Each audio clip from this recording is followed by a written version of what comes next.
Hello बच्चों, कैसे हो आप लोग। आई होप आप लोग बढ़िया होंगे, मन लगा के पढ़ाई कर रहे होंगे। हम लोग क्लास 11th अकाउंट्स में बेसिक अकाउंटिंग टर्म्स पढ़ रहे थे और आज हम लोग का 6th लेक्चर है। आज की क्लास में हम लोग सीखने वाले हैं एक्सपेंडिचर क्या होता है। उसके अंदर कैपिटल एक्सपेंडिचर आता है, रेवेन्यू एक्सपेंडिचर आता है, डिफर्ड रेवेन्यू एक्सपेंडिचर आता है और फिर हम लोग लास्ट में सीखेंगे कि कैसे एक्सपेंसेस एक्सपेंडिचर से अलग होता है। तो चलो फटाफट हम लोग आज की क्लास शुरू करते हैं। ठीक है, तो सबसे पहले हम लोग समझते हैं एक्सपेंडिचर क्या होता है। अब देखो बच्चों, आज का क्लास खत्म होते होते आपको समझ में आ जाएगा कि हमने क्लास नंबर 4 में हमने एक्सपेंसेस पढ़ रखी थी। अब कैसे एक्सपेंसेस एक्सपेंडिचर से अलग है, एक्सपेंसेस और एक्सपेंडिचर में क्या डिफरेंस है, आज at the end of the class आपको अच्छे से समझ में आ जाएगा। तो फिलहाल आप पूरा फोकस होकर सबसे पहले एक्सपेंडिचर को समझो कि एक्सपेंडिचर क्या होता है। देखो, एक्सपेंडिचर भी एक प्रकार का एक्सपेंसेस होता है। ठीक है, एक्सपेंडिचर बोलते हैं, साथ में फटाफट आप मेरे साथ लिखते चलो। एक्सपेंडिचर होता है कि आप जो भी अमाउंट स्पेंड करते हो, अमाउंट स्पेंड करते हो या फिर इनकर्ड करते हो। अमाउंट स्पेंड या फिर इनकर्ड, सर दोनों में क्या अंतर है। अब देखो, कोई अमाउंट आपने स्पेंड कर दिया यानी आपका पेमेंट हो रखा है, ठीक है, और इनकर्ड का मतलब होता है ड्यू है, यानी आपने अभी तक पेमेंट नहीं करी है बट वो ड्यू हो गया है वो अमाउंट। किस लिए? अमाउंट स्पेंट और incurred for acquiring, for acquiring asset, for acquiring assets, goods and services, goods and services. इसको समझते हैं। हमने क्या बोला कि हम अमाउंट स्पेंड किए या इनकर्ड किए, ठीक है, या तो पेमेंट कर दिए या फिर पेमेंट तो नहीं करे, उधारी, बट हमने एक्वायर किया एसेट। एक्वायर करना मतलब संपत्ति खरीदी, या तो हमने कोई संपत्ति खरीदी, ठीक है, या फिर हमने कोई गुड्स खरीदा। गुड्स आपको पता है, जिस चीज का आप बिजनेस करते हो वो जो प्रोडक्ट होता है वो आपके लिए गुड्स होता है। जैसे कि आप फर्नीचर का दुकान कर रहे हो तो फर्नीचर आपके लिए क्या है? गुड्स है। फिर आपने किसी से सर्विस लिया, सर्विस लिया, उसमें बहुत कुछ हो सकता है। जैसे कि आपने स्टाफ को सैलरी दिया तो स्टाफ आपके यहाँ सर्विस दे रहा है, फिर इलेक्ट्रिसिटी का सर्विस लिया, रेंट का सर्विस लिया, तो वो सर्विस के कैटेगरी में आता है। तो जब भी कभी आप कोई एसेट खरीदते हो या फिर गुड्स और सर्विस लेते हो, उसके लिए जब अमाउंट स्पेंड और इनकर्ड करते हो तो वो क्या कहलाता है? एक्सपेंडिचर। आप एक्सपेंसेस पढ़ रखे थे कि रेवेन्यू कमाने के लिए जो खर्चा करते हैं वो एक्सपेंसेस है, और यहाँ पे एक्सपेंडिचर में हम बड़ी बड़ी बात कर रहे हैं कि एसेट खरीदने के लिए, गुड्स और सर्विस। तो एक्सपेंडिचर क्या है? थोड़ा ब्रॉडर टर्म है, ठीक है। अब एक्सपेंडिचर को समझते हैं। एक्सपेंडिचर बेसिकली 3 टाइप के होते हैं। एक्सपेंडिचर कितने टाइप के होते हैं? 3 कैटेगरी में होते हैं, ठीक है। इसको हम लोग 3 भाग में बांट के पढ़ेंगे। सबसे पहला जो होता है वो होता है कैपिटल एक्सपेंडिचर। सबसे पहला पार्ट क्या होता है? कैपिटल एक्सपेंडिचर, ठीक है, कैपिटल एक्सपेंडिचर, ठीक है। दूसरा होता है रेवेन्यू एक्सपेंडिचर। दूसरा क्या होता है? Revenue expenditure. और तीसरा होता है डिफर्ड रेवेन्यू एक्सपेंडिचर। तीसरा क्या होता है? Deferred revenue expenditure. तीसरा होता है डिफर्ड रेवेन्यू एक्सपेंडिचर। मैं अगर यहां पे बोलूं बच्चों कि आपने इन तीनों में से बेसिकली तीनों आपने पढ़ रखी है, ठीक है, यानी एक्सपेंडिचर में आज का क्लास में पढ़ा रहा हूं, लेकिन इसका आइडिया आपको पहले ऑलरेडी मैंने समझा चुका है, ठीक है। अब जैसे देखो, कैपिटल एक्सपेंडिचर, जब मैंने एसेट की डिफिनीशन दी थी तो ठीक है, एसेट के लिए जब आप पेमेंट करते हो तो वो क्या बन जाता है? कैपिटल एक्सपेंडिचर, ठीक है। एक एक करके हम डिटेल में समझेंगे। अभी फिलहाल समझो कि जब कोई एसेट खरीदने के लिए आप पेमेंट करते हो तो वो कैपिटल एक्सपेंडिचर बन जाता है। रेवेन्यू एक्सपेंडिचर कुछ भी नहीं है, एक्सपेंसेज है। आपने रेवेन्यू जनरेट करने के लिए जो खर्चा करते हो, आपने एक्सपेंसेस का डिफिनीशन पढ़ा होगा। हमने लेक्चर 4 में एक्सपेंसेस समझाया था कि अगर कोई खर्चा करते हो, कोई अमाउंट स्पेंड और इनकर्ड करते हो रेवेन्यू जनरेट करने के लिए, तो वो आपका एक्सपेंसेस कहलाता है। सेम वो जो एक्सपेंसेस होता है कुछ नहीं, वो रेवेन्यू एक्सपेंडिचर ही है। और फिर डिफर्ड रेवेन्यू एक्सपेंडिचर की बात करें तो हमने एसेट का कैटेगरी पढ़ा था, इसमें से वन ऑफ द कैटेगरी आता था फिक्टिटियस एसेट्स। तो fictitious assets, deferred revenue expenditure क्या है? एक फिक्टिटियस एसेट ही तो है। इसको एक एक करके हम लोग समझेंगे, बिल्कुल आपको चिंता करने की जरूरत नहीं है, हम लोग एक एक करके अच्छे से समझने वाले। तो सबसे पहले हम समझते हैं कैपिटल एक्सपेंडिचर क्या होता है। कैपिटल एक्सपेंडिचर को हिंदी में अगर बोले तो इसको बोलते हैं सर पूंजीगत व्यय। इसको क्या बोलते हैं? इसको बोलते हैं पूंजीगत व्यय। ठीक है, पूंजीगत व्यय। अब ये क्या होता है? अब देखो, कैपिटल एक्सपेंडिचर होता है अगर आपने कोई खर्चा कर रखी है एसेट को खरीदने के लिए। आप मेरे साथ फटाफट लिखो, कैपिटल एक्सपेंडिचर क्या होता है? कैपिटल एक्सपेंडिचर होता है एक ऐसा एक्सपेंडिचर, कैपिटल एक्सपेंडिचर एक एक्सपेंडिचर होता है जो किया जाता है made to, expenditure made to buy and fixed assets. Expenditure made to bye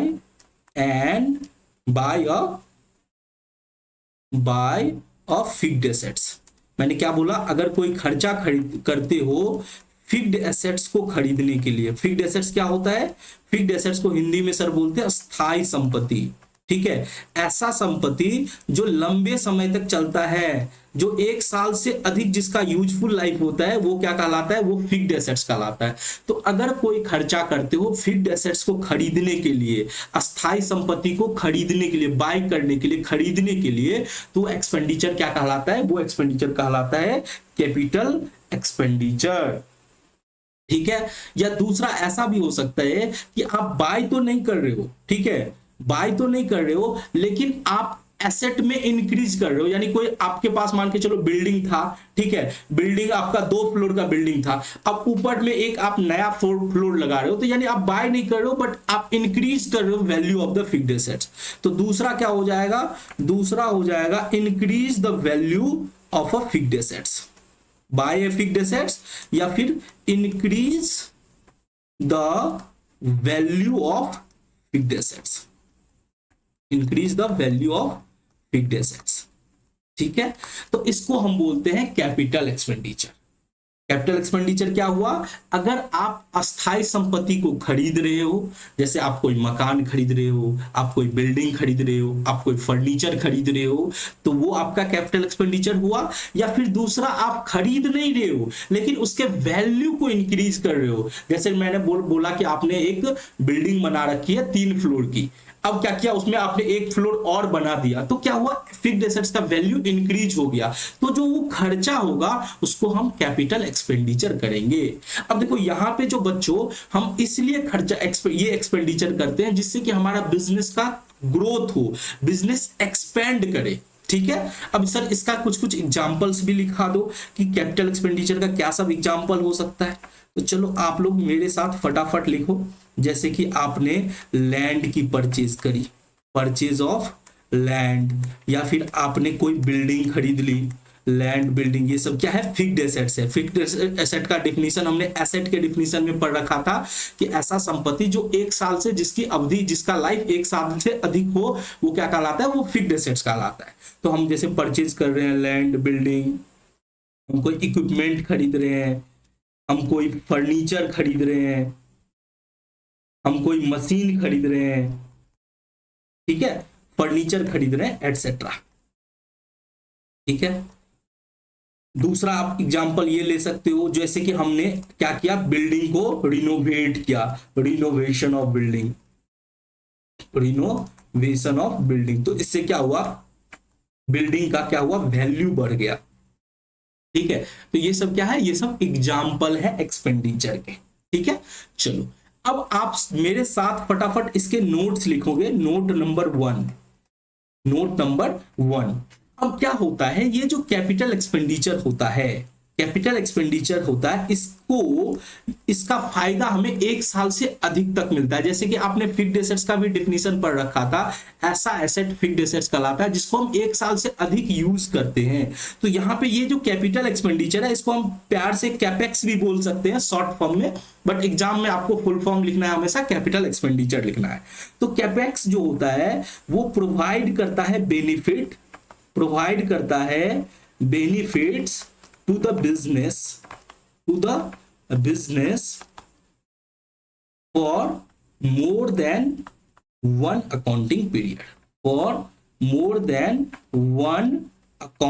period, तो ये तो सर हमें पहले से भी पता था, क्योंकि फिक्स्ड एसेट्स कैपिटल एक्सपेंडिचर क्या है, फिक्स्ड एसेट्स से जुड़ा हुआ है, यानी जो भी खर्चा करते हैं फिक्स्ड एसेट्स को परचेज करने के लिए वही तो हमारा कैपिटल एक्सपेंडिचर हुआ, यानी फिक्स्ड एसेट्स ही तो कैपिटल एक्सपेंडिचर है। ठीक है, तो फिक्स्ड एसेट्स का लाइफ 1 साल से अधिक होता है। ठीक है, इसीलिए कैपिटल एक्सपेंडिचर, अगर आप कोई खर्चा जो कैपिटल एक्सपेंडिचर के रूप में करते हो यानी फिक्स्ड एसेट्स परचेज करते हो, तो उसका बिजनेस को फायदा 1 साल से ज्यादा होता है, मोर देन 1 अकाउंटिंग पीरियड होता है। इसको थोड़ा सा समझते हैं अच्छे से। ठीक है, चलो अब मैं आपको डायग्राम बना के दिखाता हूं। ठीक है, देखो अब जैसे कि अकाउंटिंग पीरियड क्या होता है इसको समझो। अकाउंटिंग पीरियड जैसे कि अभी मान के चलो हमारा 2023 चल रहा है, 2023।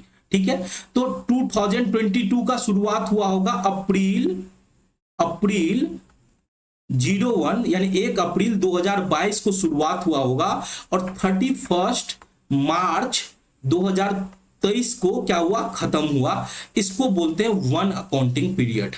ये क्या हो गया, 1 अकाउंटिंग पीरियड। ठीक है, 1 अकाउंटिंग पीरियड। अब देखो इससे आगे क्या हुआ, सर अगला साल कब खत्म होगा, सर अगला साल हमारा खत्म होगा 2024 में। 2024 में होगा 31 मार्च 2024 को दूसरा साल खत्म होगा। तो दूसरा साल जब खत्म हुआ तो वो हो गया सेकेंड अकाउंटिंग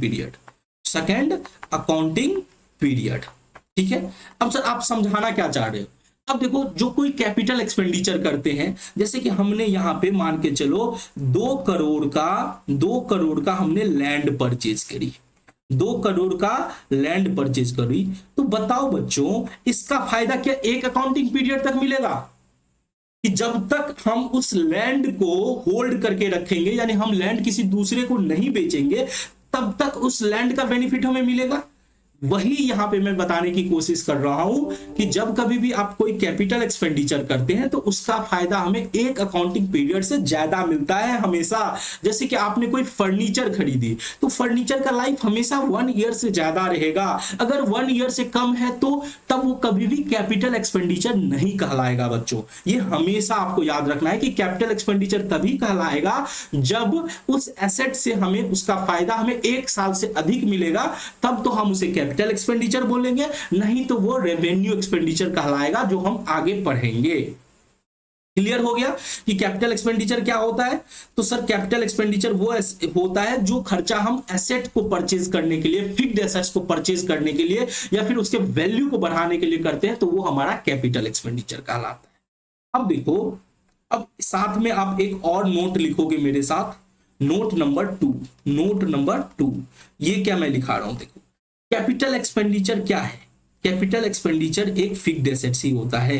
कैपिटल एक्सपेंडिचर जो होता है, कैपिटल एक्सपेंडिचर क्या होता है, वो एक फिक्स्ड एसेट्स होता है। वो जब फिक्स्ड एसेट्स होता है यानी वो अगर एसेट है, कैपिटल एक्सपेंडिचर क्या है, फिक्स्ड एसेट्स है। अगर वो एसेट है बच्चों, तो आप मुझे फटाफट बताओ ये कहां पे दिखाया जाएगा फिनेंशियल स्टेटमेंट में। इसे हम बैलेंस शीट के अंदर दिखाएंगे। इसे कहां दिखाएंगे सर, इसे हम बैलेंस शीट के अंदर एसेट साइड में दिखाएंगे। ठीक है, ये जो कैपिटल एक्सपेंडिचर होगा वो कहां दिखेगा, आपके बुक्स ऑफ अकाउंट में, फिनेंशियल स्टेटमेंट के अंदर जब फाइनल अकाउंट बनाना आप सीखोगे तो ये कैपिटल एक्सपेंडिचर आपके बैलेंस शीट के एसेट साइड में दिखेगा। आपको मैं बता दूं कि जब आपका साल खत्म होता है यानी 1 अकाउंटिंग पीरियड खत्म होता है, तो आपको अपने बिजनेस के रिजल्ट पता करने की जरूरत होती है, और बिजनेस के परफॉर्मेंस और दूसरा पोजीशन, रिजल्ट यानी बिजनेस कैसा परफॉर्म कर रहा है और दूसरा बिजनेस का पोजीशन कैसा है। उसके लिए साल के अंत में हम लोग क्या करते हैं, पीएनएल अकाउंट और बैलेंस शीट बनाते हैं। अब जब आपने अकाउंटिंग की डिफिनीशन पढ़ रखी थी तो वहां भी आपने ये पढ़ा होगा कि अकाउंटिंग में हम बहुत सारे क्या वो करते हैं, प्रोसेस फॉलो करते हैं, जर्नल, लेजर, ट्रायल बैलेंस करते हैं। उसके बाद फाइनली जाके हम क्या करते हैं, पोजीशन और परफॉर्मेंस को जानने के लिए पीएनएल अकाउंट और बैलेंस शीट बनाते हैं। तो मैं ये बताने की कोशिश कर रहा हूं कि ये जो कैपिटल एक्सपेंडिचर है, जैसे आप कोई खर्चा करोगे, आप कोई फिक्स्ड एसेट्स परचेज करोगे, जैसे आप अपने बिजनेस के लिए आपने कोई लैंड खरीदी, आपने कोई बिल्डिंग खरीदी, आप कोई मशीन खरीदे, कोई फर्नीचर खरीदा, कोई लैपटॉप खरीदा, तो ये कहां पे दिखाया जाएगा, इसको हम एसेट मानते हैं और एसेट जो है बैलेंस शीट के एसेट साइड में दिखेगा। तो क्लियर हो गया कैपिटल एक्सपेंडिचर क्या होता है।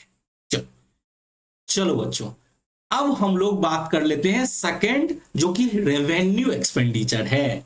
नाम से ही पता चल रहा होगा कि एक्सपेंडिचर जो रेवेन्यू जनरेट करने के लिए करते हैं उसको रेवेन्यू एक्सपेंडिचर बोलते हैं। ठीक है, तो फटाफट एक लाइन का इसका डिफिनीशन लिख लो।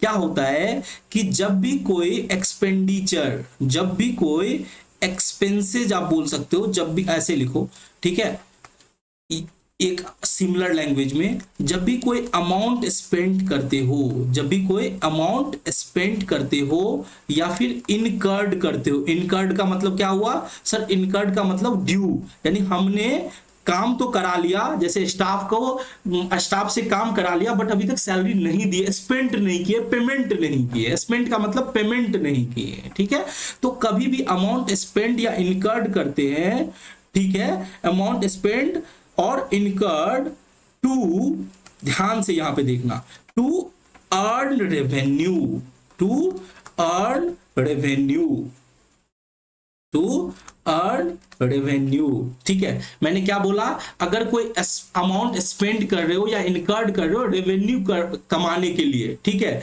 यानी आप इसको ब्रैकेट में ये भी लिख सकते हो, ठीक है, to earn revenue, to carry on the normal course of business. इसको मैं समझाता हूं आपको अच्छे से, नॉर्मल कोर्स ऑफ बिजनेस। अब देखो, जब भी कोई अमाउंट स्पेंड करते हो रेवेन्यू कमाने के लिए, जो डे टू डे का बिजनेस है, to carry on normal course of business, आप जिस चीज का धंधा कर रहे हो उस धंधा को चलाने के लिए, डे टू डे बिजनेस के लिए जो आप खर्चा करते हो, ठीक है, वो क्या कहलाता है, रेवेन्यू एक्सपेंडिचर कहलाता है। अब देखो, इस डिफिनीशन में और हमने जो एक्सपेंसेस का डिफिनीशन बताया था, दोनों में कोई फर्क नहीं है, दोनों में कोई फर्क नहीं है। इसीलिए मैं आपको बोल सकता हूं कि expenses equal to revenue expenditure, यानी आप अपने बिजनेस को चलाने के लिए जो डे टू डे एक्सपेंसेस करते हो वही आपका रेवेन्यू एक्सपेंडिचर है। अब इसकी क्या खासियत है, देखो इसकी खासियत है, इसको हम नोट में लिख सकते हैं कि रेवेन्यू एक्सपेंडिचर जो होता है, revenue expenditure provides benefit for one accounting period,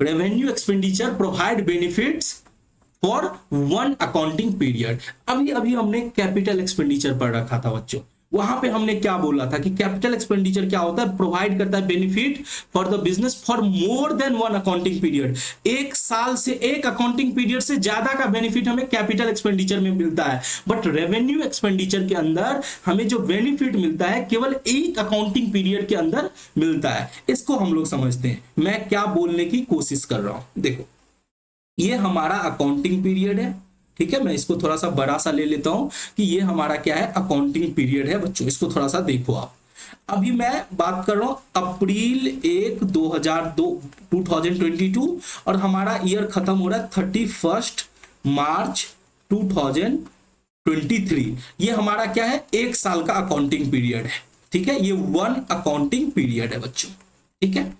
अब बताओ मुझे कुछ खर्चे का नाम बताओ कि ऐसा खर्चा जिसका बेनिफिट हमें 1 साल तक ही मिलता है। मैंने यहां पे कैपिटल एक्सपेंडिचर में आपको बता दिया, जैसे बिल्डिंग खरीद लिए, लैंड खरीद लिए, फर्नीचर खरीद लिए। अब बताओ इसका बेनिफिट क्या 1 ही साल तक मिलेगा? आंसर इज नो, क्योंकि सर बिल्डिंग खरीदे, फर्नीचर खरीदे, ये हमारे पास जब तक रहेगा तब तक इसका बेनिफिट मिलेगा, यानी मोर देन 1 अकाउंटिंग पीरियड मिलेगा। इसीलिए तो इसको हम कैपिटल एक्सपेंडिचर बोलते हैं। इसको क्या बोलते हैं? Capital expenditure. ये हमारा संपत्ति होता है, बेसिकली ये खर्चा है ही नहीं, ये हमारा क्या है? ये हमारा एसेट है। ये हमारा कौन सा एसेट है? ये हमारा फिक्स्ड एसेट्स है। ठीक है, अब बात करते हैं रेवेन्यू एक्सपेंडिचर। तो ये जो मैंने बोला कि ऐसा कोई अमाउंट जो स्पेंड करते हो, जो रेवेन्यू कमाने के लिए करते हो टू डे बिजनेस, जिससे कि आप नॉर्मल कोर्स ऑफ बिजनेस को चला सको, to carry on normal course of business, तो वो हमारा रेवेन्यू एक्सपेंडिचर कहलाता है। अगर मैं इसका एग्जांपल आपके सामने दूं, जैसे कि आपने स्टाफ को सैलरी दी, आपने स्टाफ को सैलरी दी। अब बताओ आपने पूरे साल भर का सैलरी दिया, तो उस सैलरी के बेसिस पे क्या आपका स्टाफ अगले साल काम करेगा? उसी स्टाफ से अगले साल उस सैलरी से आप फायदा ले सकते हो? नहीं सर, हम जहां पे काम करेंगे, 1 महीना काम करेंगे तो 1 महीना का सैलरी लेंगे, क्योंकि हम जो काम कर रहे हैं केवल उसी पीरियड के लिए, यानी हमको जो सैलरी मिल रहा है, तो हम जो बेनिफिट देंगे बिजनेस को केवल उसी मंथ के लिए जिस मंथ का मुझे सैलरी मिल रहा है, या जिस साल का हमें सैलरी मिल रहा है उसी साल हम उसको बेनिफिट देंगे। यानी कि सैलरी पेमेंट करने से बच्चों आप सोचो कि उसका फायदा क्या 2023 के बाद मिलेगा? जिस साल सैलरी का पेमेंट होगा उसी साल उसका फायदा मिलेगा। अगले साल फिर से सैलरी दोगे तभी आपको फायदा मिलेगा, यानी आपको एक अकाउंटिंग पीरियड के अंदर ही आपको फायदा मिल रहा है। इसीलिए सैलरी क्या है? रेवेन्यू एक्सपेंडिचर है। उसी तरह से मैं दूसरा एग्जांपल दूं, रेंट। मैं अगर 1 साल का रेंट दूं तो आपको 1 साल तक ही उस बिल्डिंग या आप ऑफिस को यूज कर सकते हो। ऐसा होगा कि आपने 1 साल का रेंट दिया और बोले कि 5 साल हम उस बिल्डिंग को यूज करेंगे? ऐसा तो नहीं होगा। आप जिस साल का रेंट पेमेंट करोगे, जिस मंथ का रेंट पेमेंट करोगे, उसी मंथ और उसी साल आपको उस बिल्डिंग को, उस ऑफिस को यूज करने का मौका मिलेगा। उसी तरह से इलेक्ट्रिसिटी, आप जरा सोचो कि हर मंथ आपका इलेक्ट्रिसिटी बिल आता है, आपने 1 महीना का बिल पेमेंट कर दिया और आप बोला कि हम चलो इसका फायदा हमें 2 साल तक दो, क्या मिलेगा? अगले ही महीना अगर आप नहीं दोगे तो आपका बिजली का कनेक्शन काट दिया जाएगा। तो आप समझने की कोशिश करो, ये सब वो खर्चा है जो डे टू डे बिजनेस को चलाने के लिए किया जाता है, रेवेन्यू कमाने के लिए किया जाता है, और इसका फायदा केवल एक अकाउंटिंग पीरियड तक हमें मिलता है। जैसे कि और एग्जांपल मैं दे सकता हूं आपको, purchase of goods and services. अब मैंने जो एक्सपेंसेज पढ़ाया था डिट्टो सेम टू सेम मैं आपको यहां पे बताने की कोशिश कर रहा हूं कि वो सारा का सारा एक्सपेंसेज जो होता है वो रेवेन्यू एक्सपेंडिचर ही कहलाता है। ठीक है, तो आई होप आपको रेवेन्यू एक्सपेंडिचर अच्छे से समझ में आ गया होगा। अब सर ये जो रेवेन्यू एक्सपेंडिचर है इसका नेचर तो खर्चा का है। आप यहां पे लिख सकते हो रेवेन्यू एक्सपेंडिचर जो है, या आप एक काम करो नीचे में लिखो, इससे आपको अच्छे से क्लैरिटी रहेगा। थोड़ा सा मैं इसको नीचे करता हूं, नोट में लिख सकते हो। ठीक है, चलो नोट में क्या लिखेंगे सर? अब देखो ये जो रेवेन्यू एक्सपेंडिचर है, मैंने आपको क्लियरली बता दिया कि आपको एकदम अच्छे से एक्सप्लेन करके समझाया कि रेवेन्यू एक्सपेंडिचर कुछ नहीं है, ये एक एक्सपेंसेज है। ये क्या है? एक्सपेंसेज है। ठीक है, आगे चल के आप सीखोगे कि ये एक्सपेंसेज कहां दिखाया जाता है, ये ट्रांसफर कर दिया जाता है साल के अंत में ट्रेडिंग एंड पीएनएल अकाउंट में, ट्रांसफर कर दिया जाता है ट्रेडिंग एंड पीएनएल अकाउंट में। अब देखो अभी आप लिख के इसको छोड़ दो, क्योंकि अभी हो सकता है आपको समझ में ना आए, क्योंकि एक्सपेंस आप आगे चल के जब आप जर्नल एंट्री वगैरह सीखोगे तो आपको समझ में आएगा कि सारा का सारा खर्चा जो होता है और सारा का सारा जो रेवेन्यू होता है उसको हम ट्रेडिंग और पीएनएल अकाउंट में दिखाते हैं, साल के अंत में ट्रांसफर कर देते हैं। ठीक है, अभी बस अब सुन लो और समझने की जरूरत नहीं है, आपको जितना मैंने समझाया है बस उतना ही समझो। आगे चल के हर एक कॉन्सेप्ट को मैं अच्छे से डिटेल में समझाऊंगा, बिल्कुल भी आपको टेंशन लेने की जरूरत नहीं है। ठीक है, अब बात कर लेते हैं एक्सपेंडिचर का तीसरा हिस्सा, डिफर्ड रेवेन्यू एक्सपेंडिचर। अब देखो बच्चों, ये जो डिफर्ड रेवेन्यू एक्सपेंडिचर है इसको आप बोल सकते हो सेम एज फिक्टिटियस एसेट्स। आपने एसेट का जो कैटेगरी पढ़ा था उसमें एक एसेट का कैटेगरी आता था फिक्टिटियस एसेट। फिक्टिटियस एसेट ये क्या होता है सर? ये हमने पढ़ रखा है ऑलरेडी। मैं आपको बता दूं कि ऐसा एसेट जो बस नाम का एसेट है, एक्चुअली वो मेरा खर्चा है, बट चूंकि उस खर्चा का फायदा हमें 1 साल से अधिक मिल रहा है तो इसे हम खर्चा हम एक बार में नहीं दिखाएंगे, हर साल। जैसे मैंने एक एग्जांपल लिया था कि एक 5 करोड़ का एडवर्टीजमेंट है, हमने जैसे एग्जांपल से आप समझ लो, ठीक है? पहले फटाफट आप मेरे साथ नोट ही कर लो इसका मीनिंग क्या होता है डिफर्ड रेवेन्यू एक्सपेंडिचर का। तो डिफर्ड रेवेन्यू एक्सपेंडिचर क्या होता है? एक रेवेन्यू एक्सपेंडिचर होता है।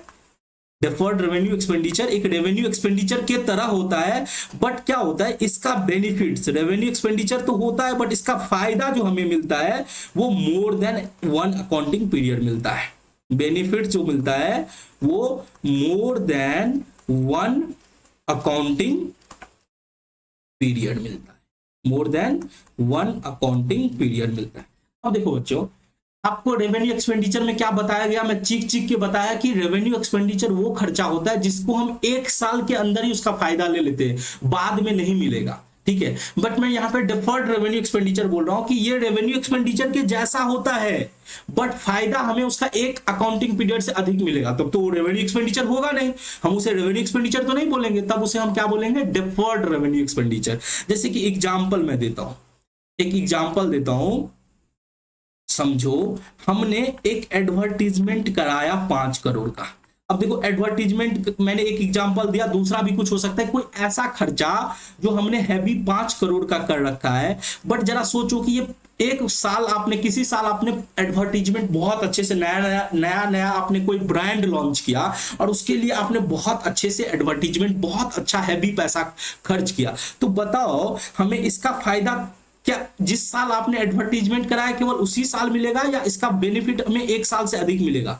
सर 1 साल से अधिक मिलेगा। बेनिफिट हमें, हम मान के चलते कि हमने ये 5 करोड़ का एडवर्टीजमेंट कराया है, तो इस एडवर्टीजमेंट की वजह से हमारा जो कस्टमर आएगा वो 5 साल तक हमारे पास आएगा। बेनिफिट मिल रहा है 5 साल का। ये जो 5 करोड़ का एडवर्टीजमेंट करा रहे हैं इसका फायदा हमें 5 साल तक मिलेगा हमारे अपने धंधे से।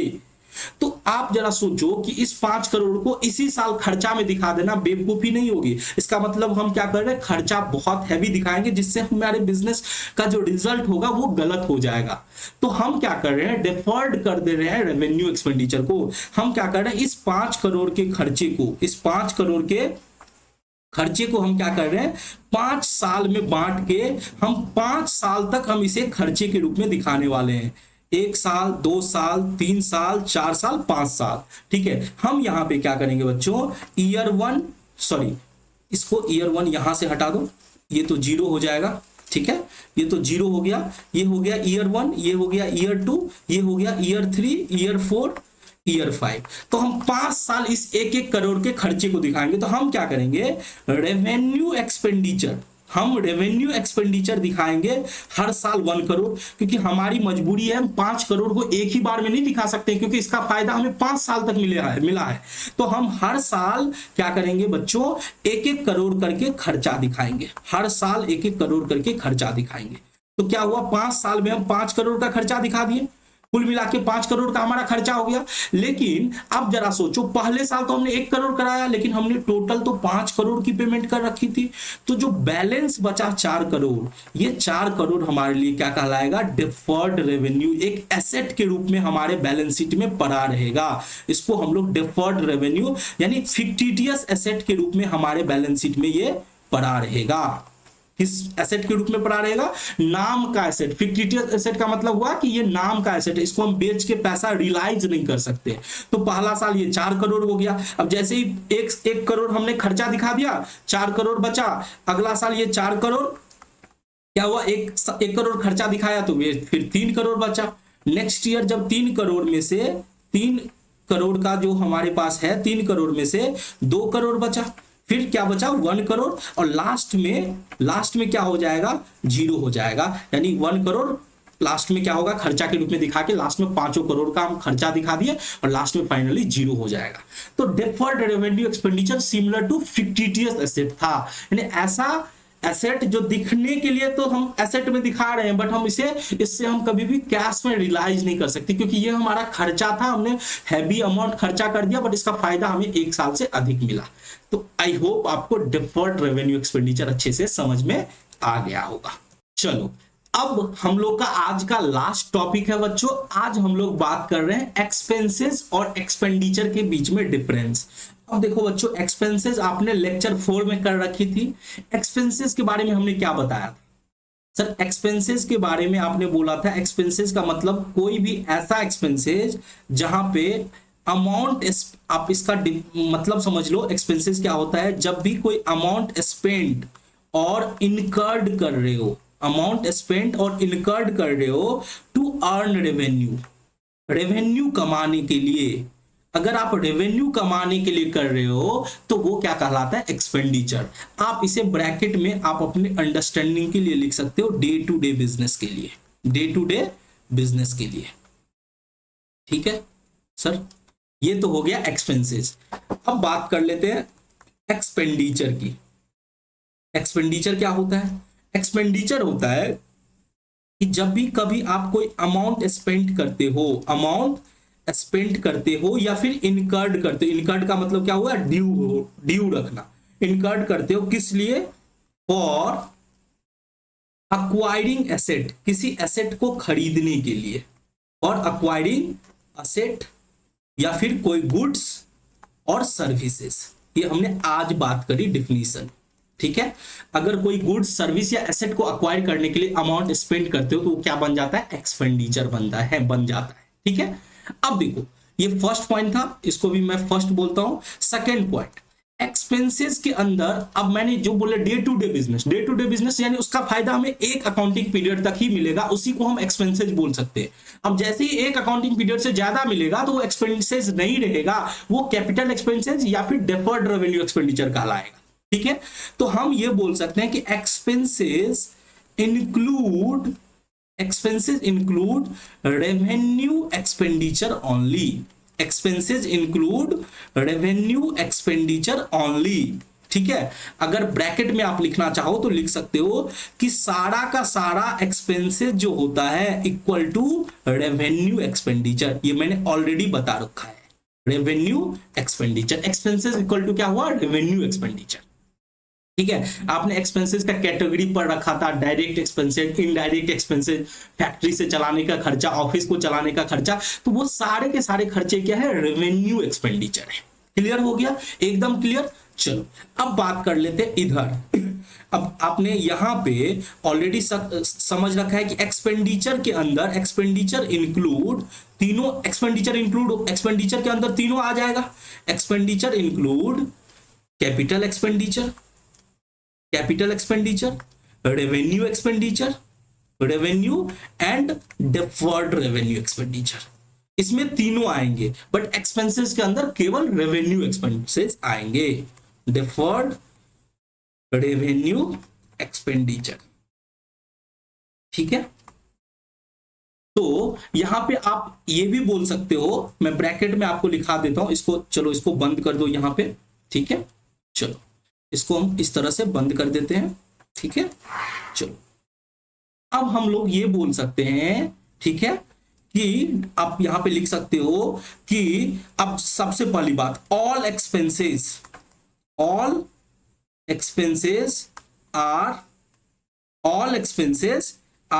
एक्सपेंडिचर।